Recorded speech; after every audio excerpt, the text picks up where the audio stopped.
إن الصومال دولة عربية في الجامعة العربية، ولها يعني لها حقوق في وطبقا لميثاق الجامعة في الدفاع المشترك عن أي تهديد لها.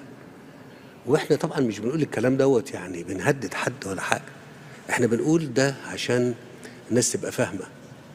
احنا مش هنسمح ان حد يهدد الصومال، ومش هنسمح ان حد يمس الصومال. وانا بقول الكلام ده بمنتهى الوضوح. محدش يجرب مصر، محدش يجرب مصر ويحاول يهدد أشقائها، خاصة لو أشقائها طلبوا إن إحنا نبقى موجودين معهم.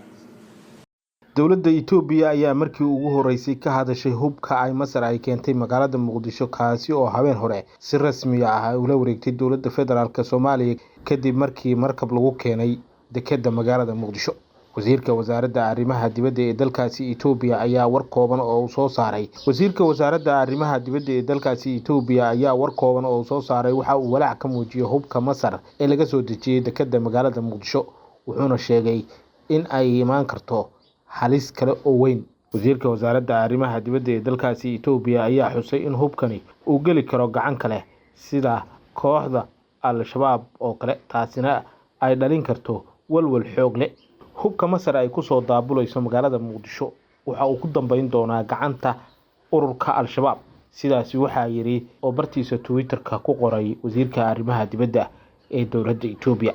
waxa kale oo intaasi uu ku daray in Itoobiya sidoo kale ay ka walaacsan tahay saadka ay bixinayaan ciidamada shisheeye, khaasatan ciidamada Masaarida, iyo waliba xaaladda ammaanka ee jilicsan oo Soomaaliya, taas oo keeni karta in xaaladdu ay mar kale isbedesho. hadalkan ayaa waxaa ka horeeyay hadal ay soo saartay dowladda Masar oo ay ku faahfaahinaysay hubkii ay keentay magaalada Muqdisho, waxayna xaqiijisay in Soomaaliya ay u keentay kaalmo military oo looga gol leeyahay in lagu taakuleeyo ciidamada Soomaaliya xilli labada dhinac ay gaareen heshiis iskaashi oo dhanka difaaca ah.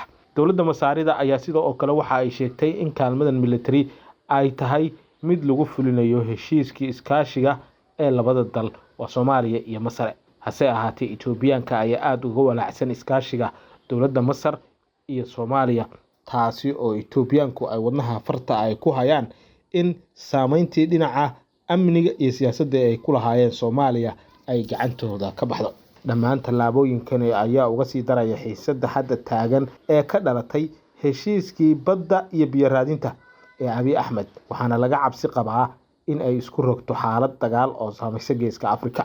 maamulka Somaliland oo iyagana war soo saaray ayaa walaac xoogan ka muujiyay hubka ay Masar keentay magaalada Muqdisho ee soo gaaray dekedda magaalada Muqdisho, xasiloonida gobolkana uga sii daraya markii horeba dhibaatadu ay ka taagnayd. bayaan ka soo baxay wasaaradda arrimaha dibadda ee Somaliland oo ku qornaa luqadda Ingiriiska ayaa caalamka loogu baaqay qaadista tallaabo degdeg ah oo looga hortagayo halista ka dhalan karta hubka Masar ay keentay Soomaaliya, oo loola jeedo in ay si gaar ah Somaliland ay walaac uga muujinayso in hubkan iyada wax lagu yeelo.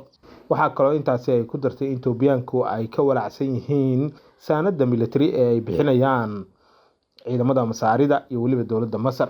hase ahaatee arrintan ayaa waxaad moodaa inay isku aragti ay ka yihiin maamulka Somaliland iyo waliba maamulka Itoobiya ee uu horkacayo Abiy Ahmed. wixii warar ku soo kordho qodobkani kala soco Rasmi Radio. haddii aad nagu cusub tahay oo ku cusub tahay baraha iyaga bulshada, fadlan follow soo dheh oo na soo raac kuna soo biir baraha aan ku leenahay bulshada sida Facebook iyo YouTube-ka labadaba.